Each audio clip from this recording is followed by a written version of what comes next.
Evening, folks. Today we're going to go over rotary tools. Something that I personally use a lot of in knife making and in just in general chores around the house and projects that I have. They're great for woodworkers and metal workers alike. Just an all-around, in general, useful tool. Tons of accessories available for them.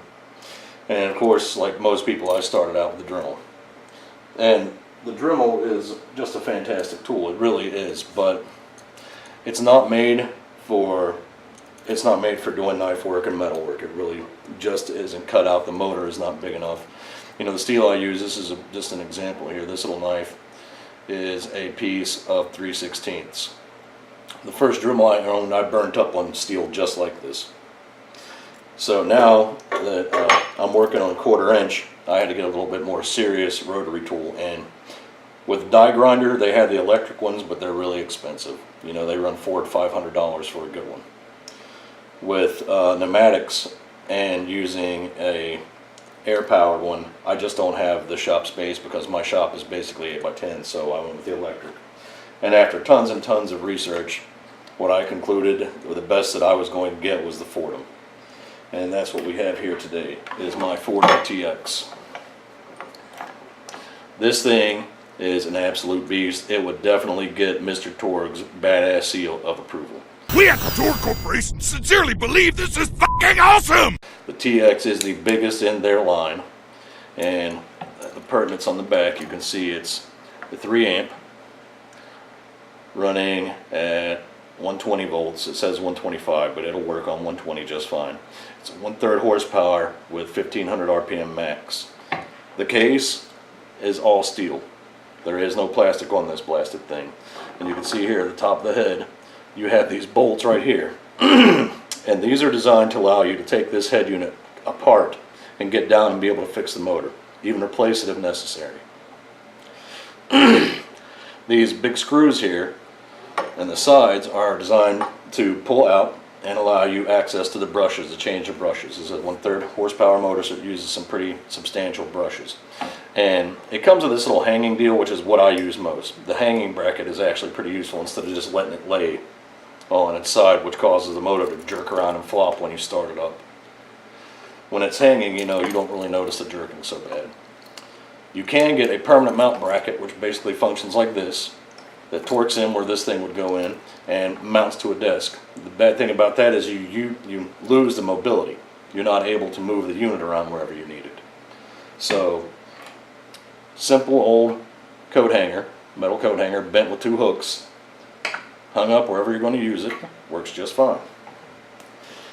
The handle that I chose for my unit is one of the larger ones. They have smaller ones for, you know, people that are doing fine carving work, detail work, engraving, things like that. And they have one that will even hold chisels, so you can do gouge work and things. Now, it comes to your basic setup, just almost like a Dremel. You have this pin here, which goes into the hole in the handle, which goes completely through the shaft, immobilizing it. And you take your wrench, and that'll give you access to your collets. It came with 3 collets. I've got the 1/8, 3/4, or 1/8, 3/16, and 1/4 inch collets, so it'll hold some pretty substantial tools. Now for your actual operation, they give you this. This is your Foredom control pedal. It comes with most, I think actually it comes with every kit as a basic. And this thing you just step on to control the different speeds. Now, it is once again built like everything that Foredom makes. This is solid steel. There is no plastic. My main problem with this type of control unit is when you're sitting on the floor, sometimes you forget and you step on it. And if you don't have your motor hanging, your motor will jerk around, basically like this. Likes to knock things off your bench, and I've actually had my hand on the unit while it was flopping around, and it smashed my fingers up against a 2x4 in a shop, and that hurt like hell. So it's a good idea if if you're forgetful about where the pedal is at, to go ahead and get the rotary control. It's a dial-in knob. You basically just twist it like you're going to dim a light switch, and it will allow you to dial in your speed for the unit. Very helpful. It comes with your basic rotary tool accessories kit. Something like this, that you got your sanding heads in there and you got your collets. And you get these little sanding discs, or sanding fingers.